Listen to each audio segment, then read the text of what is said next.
Matapos ang matagal na paghahanap kay Joros Flores sa Aklan River, patuloy pa rin ang pangungulilan ng kanyang pamilya at mga kaibigan. Sa kabila ng search and rescue operations, hindi pa rin natagpuan ng kanyang katawan, dahilan upang lumabas ang iba't ibang espekulasyon tungkol sa kanyang pagkawala. Ayon sa kwento ng kanyang mga kaibigan na kasama niya noong araw na yun, pumunta sila sa pulo para sa isang dula-dulaan. Pinagsabihan siya ng kanyang ama na mag-ingat at huwag pumunta kung saan-saan. Ngunit nagpatuloy pa rin siya habang nasa pulo. Napagkasundoan nilang maligo sa ilog at subukang tumawid sa kabilang bahagi na may layong 500 metro.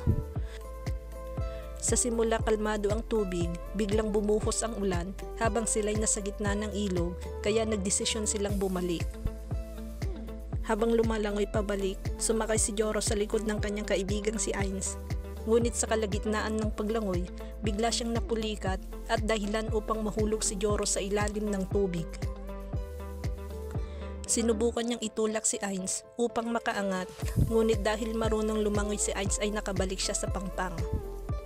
Samantala si Joros na hindi marunong tumawid ay tinangay ng agos. Isa sa kanyang mga kaibigan ang nagtangkang bumalik upang sagipin siya, ngunit hindi na nila siya nakita. Bandang 2:00 ng hapon, may tumawag sa ina ni Joros na may nalulunod sa ilog at pinaniniwalaang ito nga ang kanyang anak. Agad na nagsagawa ng search and rescue operations, ngunit naging hamon sa mga rescuer ang lalim ng tubig na nasa 15 hanggang 19 na talampakan at ang lawak ng Aklan River na may habang 24 na kilometro.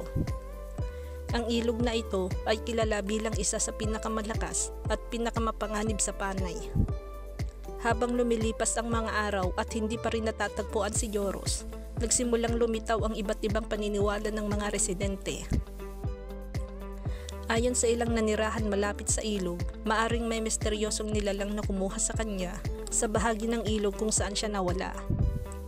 Sinasabing may isang sirena na naninirahan at may isang kaharian sa ilalim ng tubig.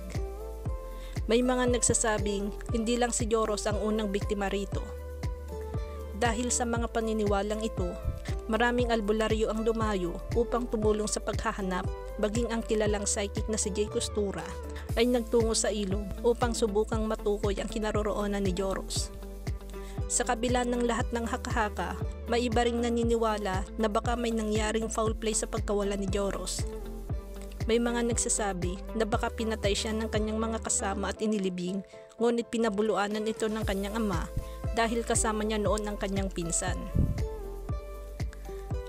Maging ang pulisya ay nagsabing walang nakikitang senyales ng foul play sa kaso.